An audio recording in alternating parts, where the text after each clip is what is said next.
Hi, I'm Kathleen Pringle, president of Predictive Insights, Inc., which is a career management advisory firm, and I work with senior professionals and executives to coach them around their career. And I had the opportunity recently to speak to everybody about maximizing your network. And what I'd like to do today is just to review with you the 5 tips that we shared in that presentation. First, when it comes to networking, we need to appreciate that it is an executive competence today. It's a skill that can be learned, but like anything else, it needs to be practiced and used. Otherwise, you're not going to necessarily be effective. So what's the first thing that we need to do with maximizing your network? You need to empower yourself. You need to be able to have a networking mindset, which means that you're out there to help, to collaborate, to be useful, and to give before you get.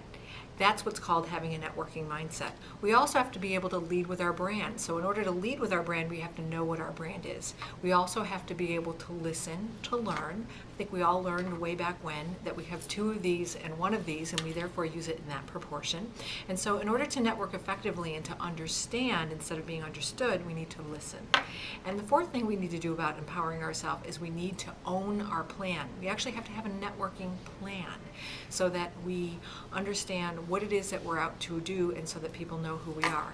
Then we have to be able to, secondly, reconnect with our current network. We all have a network, whether it's an informal, formal, or a formal network. We need to be able to reconnect with that network to make certain that they know the things about us where we can be useful and helpful to them, and in turn, then it gives us the right to be able to ask them for what we need.